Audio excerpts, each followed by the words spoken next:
Dépasser, je serais prudent avec l'expression, ça donnerait l'impression qu'on peut se passer du territoire, et je ne voudrais certainement pas en proposer la perspective.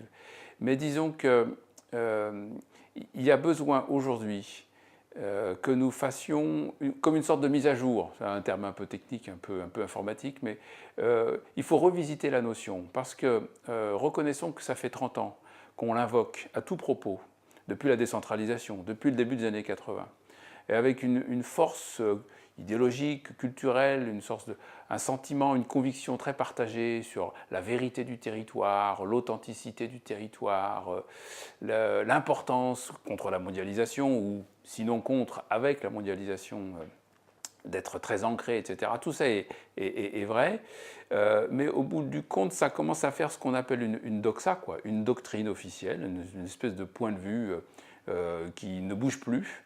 Et pour bien me faire comprendre, j'irais jusqu'à dire qu'il y a dans ce point de vue qui ne bouge plus un petit parfum de vichisme, quelque chose qui commence à se référer un peu trop au localisme, à la vérité du terroir, à l'entre-soi, à l'identité, au périmètre fermé. Et là, je pense que nous devons être très attentifs au fait que dans ces 30 ans où l'invocation territoriale s'est beaucoup déployée, beaucoup affirmée, le monde a considérablement changé, il s'est ouvert, il s'est extraordinairement diversifié dans ses horizons d'action, etc. Et le meilleur service qu'on puisse rendre au territoire, c'est de le mettre à jour vis-à-vis de ces mutations profondes. Nous ne devrions pas avoir de point de vue selon lequel le paysage est figé. Le paysage, c'est l'expression de ce que nous sommes collectivement, dans nos activités, dans nos usages, dans nos modes productifs, dans nos techniques agricoles, constructives, etc., etc. Et tout ça n'est pas figé. Le moins qu'on puisse dire, c'est qu'aujourd'hui, rien de tout cela n'est figé.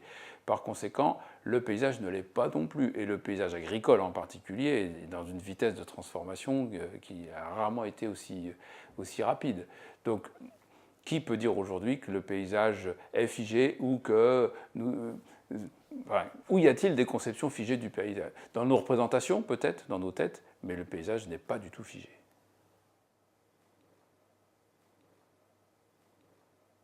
L'urbanisme, c'est une sorte d'idéal, à la fois un métier, une technique, un savoir-faire, une pratique, un idéal qui consiste à habiter l'endroit où on se trouve. Et je pense que dans toutes les époques de l'histoire, l'urbanisme a toujours été dépositaire d'une certaine prise en compte de son environnement, y compris les périodes les plus brutales, celles qui ont donné l'impression de la modernité la moins précautionneuse à l'égard de l'environnement, de l'écologie, des ressources, etc. Je pense aux années de la modernité en urbanisme, c'est les années 1930-1960. On a l'impression qu'elles sont dans une négation totale de l'environnement. En fait, elles sont quand même très imprégnées d'une pensée hygiéniste qui, à l'époque, est un progrès. De l'accès pour tous à l'ensoleillement, l'accès pour tous à l'air pur, l'accès pour tous à un certain verdissement de la ville qui va être traité sans doute, on va estimer aujourd'hui de façon catastrophique, avec des espaces verts très techniques et très banals, mais qui est un progrès par rapport à la période précédente. Je veux dire, l'urbanisme a toujours rendez-vous avec l'environnement et ne croyons pas que aujourd'hui, nous aurions découvert ce couple, urbanisme et environnement, alors que nos prédécesseurs l'auraient martyrisé. Ce n'est pas vrai, chaque époque le revisite à sa façon. Et bien sûr, oui, l'urbanisme, en fait, est peut-être un art et une technique de bien habiter son ou ses environnements.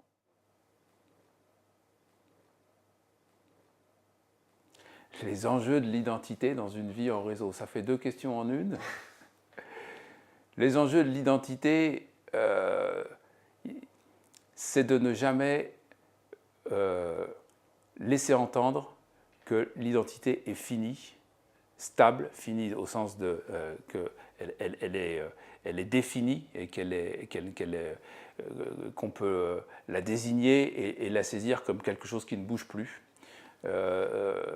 stable ou quand même on en hérite comme d'une chose et que, comme disait l'autre, on la prend ou on la quitte. Je ne sais pas si vous voyez de qui je veux parler, mais on l'adopte ou on la quitte.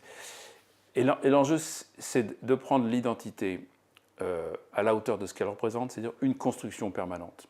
L'identité, c'est un processus permanent d'identification de moi parmi les autres et avec eux, et c'est un devenir, c'est une mutation culturelle, idéologique, etc., etc. Et dans un monde en réseau, eh ben, ce processus permanent, forcément, est alimenté parce que le réseau nous donne accès au lointain, à des autres qui nous interpellent encore plus, que nous ignorions, etc., est alimenté par des surprises, des bousculements, voire des contradictions qui sont plus aiguës que lorsque les identités s'ajustent dans une certaine proximité, par des voisinages, des petits conflits, mais qui finissent toujours par fabriquer des ensembles plus larges, mais entre semblables. Et avec les réseaux, on n'est plus... Enfin, en tout cas, il faut revisiter ce qu'on appelle être des semblables. Moi, je sais qu'il m'interroge, ce que je porte, pas de personnel, parce que c'est très convergent avec beaucoup d'efforts, mais ce qui m'anime aujourd'hui, c'est la volonté de réconcilier une pensée collective, celle de l'opinion publique de mon pays, des gens que je côtoie dans mes métiers, dans mes activités, etc., de les réconcilier, de la réconcilier, cette opinion collective, avec la façon dont nous habitons notre territoire. Je trouve qu'il y a quelque chose de malheureux, et en tout cas de douloureux, en France, dans le fait que nous ne sommes pas en accord avec nous-mêmes, et que les choix que nous faisons individuellement et collectivement sur notre façon d'aménager notre pays, de l'urbaniser, de l'occuper, d'y résider, etc.,